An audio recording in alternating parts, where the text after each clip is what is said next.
This is big news for Elon Musk and Tesla investors. The White House is considering new steps to limit the power of proxy advisors like Glass Lewis and ISS, as well as major index fund managers, a move both Elon Musk and Jamie Dimon have publicly called for. Trump administration officials are discussing at least one executive order that could include a broad ban on shareholder recommendations or an order blocking recommendations on companies that have engaged proxy advisors for consulting work. Officials are exploring limits on how index fund managers are allowed to vote, seeking to curtail the power of such behemoths as BlackRock, Vanguard Group, and State Street. These three together own on behalf of clients roughly 30% or more of many of the biggest US publicly traded companies, which sort of effectively actually gives a lot of control to them, and in some cases more control to them than anyone else. One measure being discussed would require these index fund managers to mirror their votes in line with clients who choose to vote. Oh, what a great idea would that be? Vote in line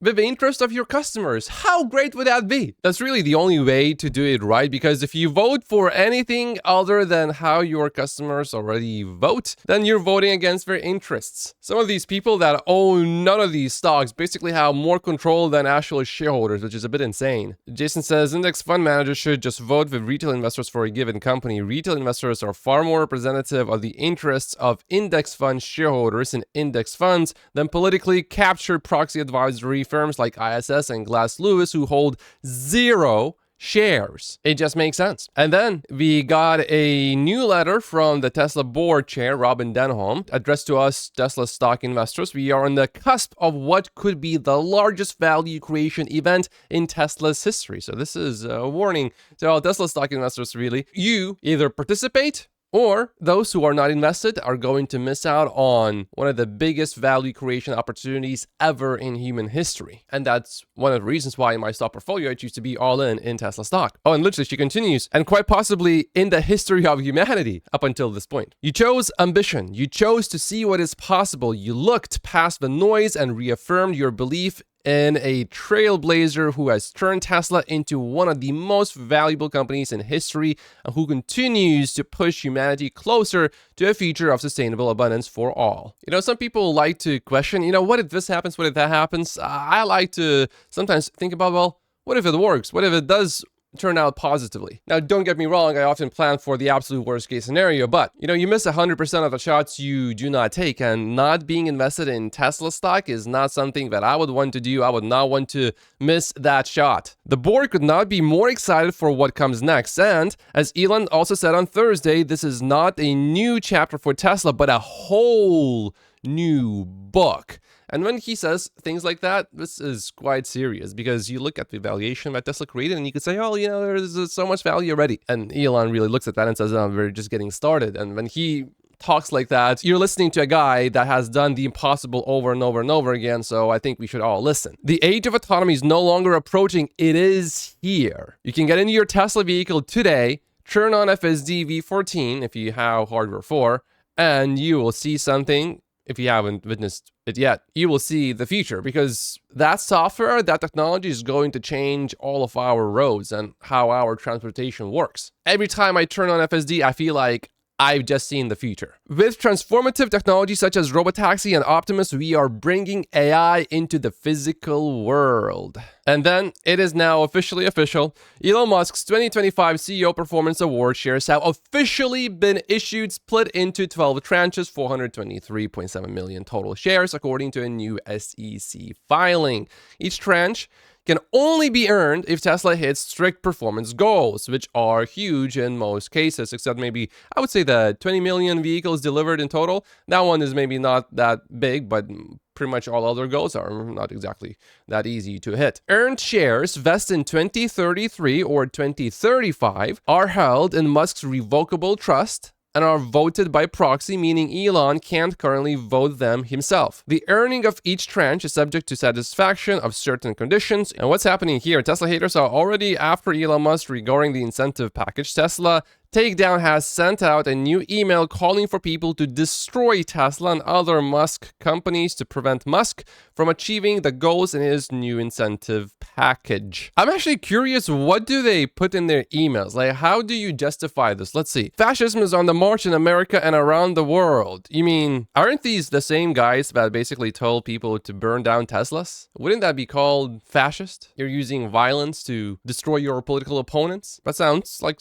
something a fascist would do. Anyway, let's see if they have any other justifications here. Institutions and elites are caving. We are fighting back. No one doing more to fuel the rise of fascism than Elon Musk. You mean giving people a voice on X? Fighting for free speech? Now, Tesla shareholders want to supercharge his assault on democracy by making him a trillionaire. Yes, with a T. That will make him even more dangerous. The good news is we can stop him. His insane $1 trillion incentive package depends on hitting huge benchmarks. That's where all of us come in. On November 15, we are calling for an emergency #NoTrillionaires Day of action around the world. Will you host an action or join one in your neighborhood? What do they mean by action? In the United States, Elon's trail of destruction can be seen everywhere. Mass ICE agents are snatching people off the streets. Republicans are starving millions of Americans for political gain, chaos in our economy, and destruction of the rule of law. I don't think burning down Teslas is following the rule of law exactly. And his trail of destruction can be seen all over the world. You mean by creating immense value for shareholders? From far-right violence in Britain to 600,000 deaths already from his destruction of USAID. Musk spent $277 million to buy the presidential election in 2024. Imagine the damage he will do as a trillionaire. That's why we are committed to stopping him from getting there. We are going to drive Tesla into the ground and the rest of his business empire with it. I don't think these people quite fully understand that by doing that, you are also fighting a huge army of shareholders, a lot of who are not political. They really don't care. I think many, and maybe even most, of Tesla shareholders are independent. So you are literally taking people that are more independent, and then you are making them choose a side, and it's not going to be with you, so because obviously you are an enemy. So I'm not quite sure they are really helping their cause here. Like, if you said these things specifically just about Elon Musk and not about Tesla, okay.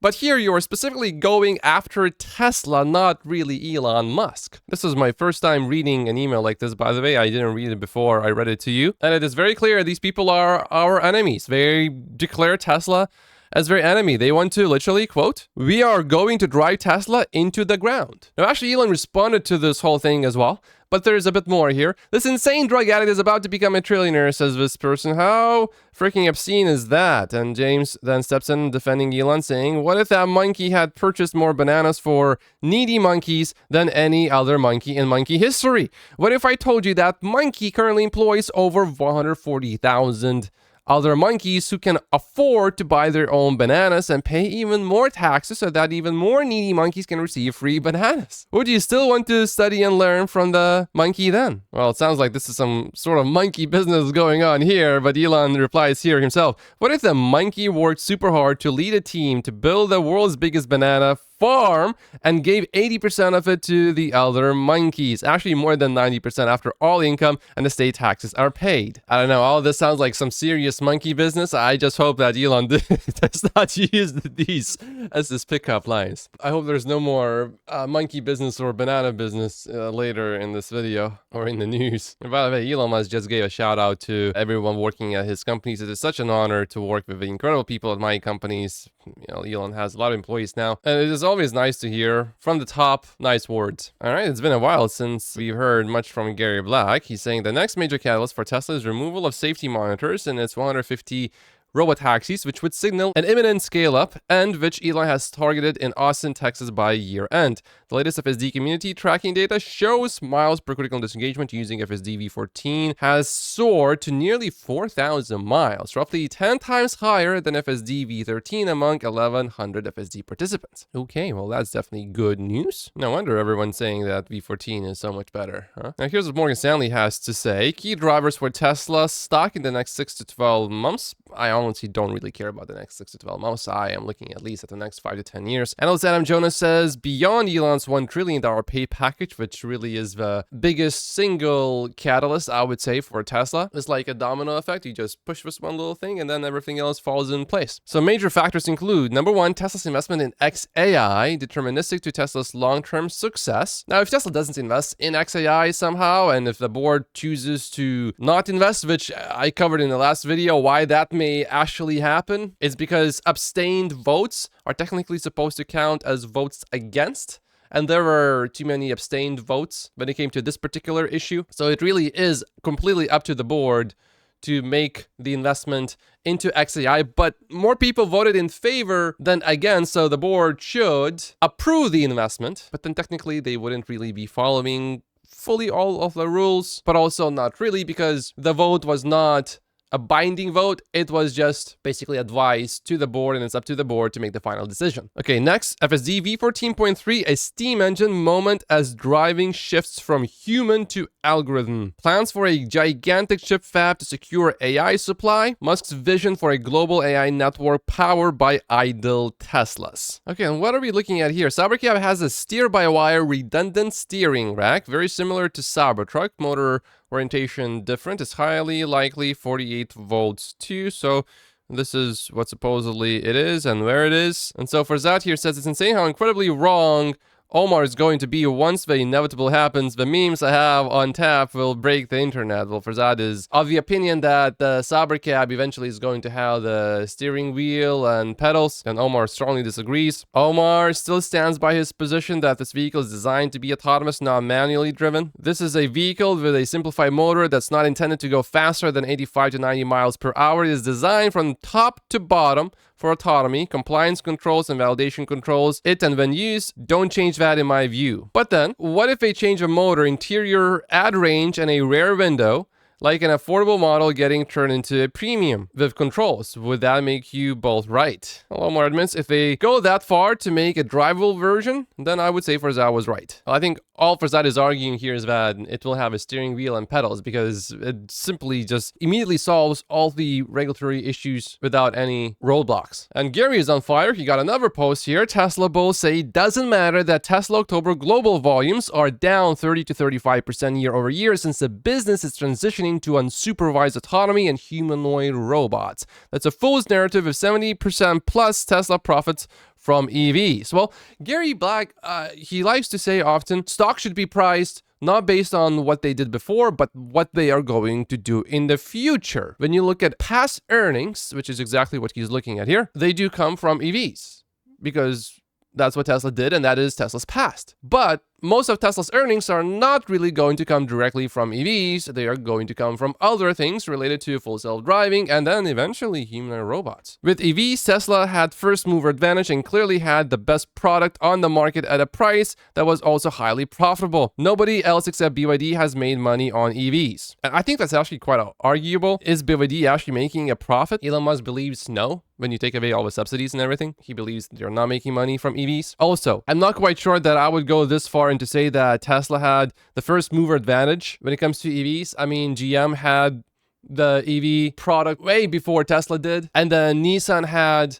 a more affordable model, Nissan Leaf, way before the Model 3 came out. So I totally don't buy this argument. But I think it is fair to say that Tesla was basically the first company to actually make profit, significant profit from EVs. That I absolutely agree with. What Tesla is really good at is they take something that has sort of been already proven, like it's not something that hasn't been totally, completely not done before. There's already clear it's possible, but you just need to take this whole thing to the market and make it profitable and then scale it. Tesla is very good at that. And if you look at Waymo was working on full self-driving before Tesla did. And yet I cannot buy a vehicle right now as a consumer that has Waymo software in a vehicle and then tell the car, hey, drive me around the streets of Vancouver or Austin or anywhere else in North America.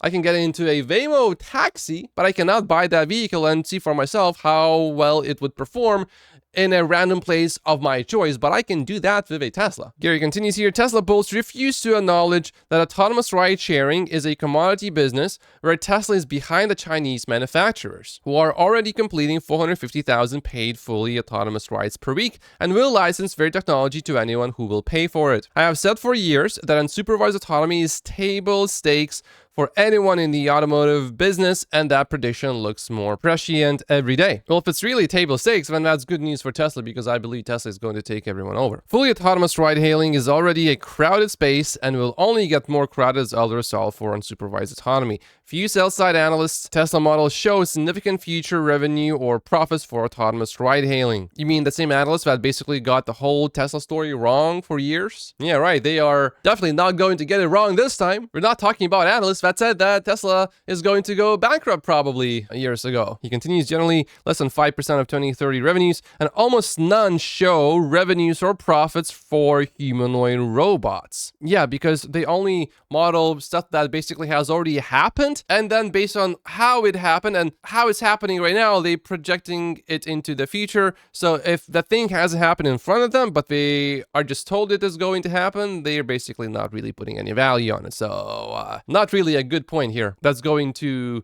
convince me at all. Gary continues, it's hilarious that Tesla bulls cheerlead without even attempting to justify Tesla's valuation. I remember back in early 2019, which is when I became a Tesla stock investor, I saw quite a few posts like this from some pretty smart people. And you know what happened? We were wrong. And I believe Gary Black is going to be very wrong about this. It wouldn't be his first time anyway. But I like Gary Black because it gives me a good idea of what Wall Street is thinking. And the answer to that question, what is Wall Street thinking right now, is, well, not much. They're not thinking much. And then Gary ends with, bottom line, it's difficult to justify Tesla's forward PE of 200x plus in what is clearly a commodity business and supervised autonomy, where Tesla is one of many fighting for market share. Well, I'll tell you this, when Tesla commits to a fight, Tesla is winning that fight. If it's the main focus of the business. Now, if it's like a side quest of a side quest, then okay, maybe Tesla wouldn't win that. But autonomy is something that Tesla is fully focused on. It's not just Tesla, Elon Musk is focused on that too. This just doesn't stop being funny.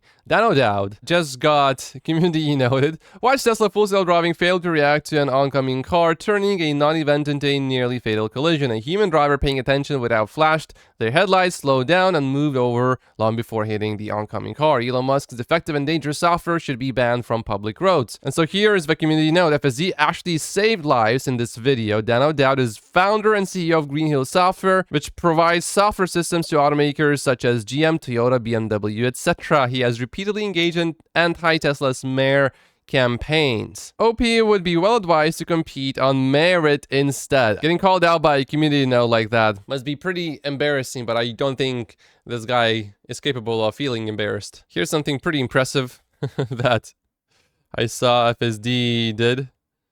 So there was only this one lane, the bus comes in and the car just backs away. Let's the bus go and then only drives after that. So no kidding, Elon Musk is saying things like, you can feel the sentience of the car growing. It is palpable. My wife got into labor unpredictably early and had to get herself to the hospital before I could. The Tesla drove her all the way while she had contractions every few minutes. Definitely a great car. Oh, check this out. Tesla is running some ads on the web. First we redefine the car, now we redefine the drive. Start full self-driving.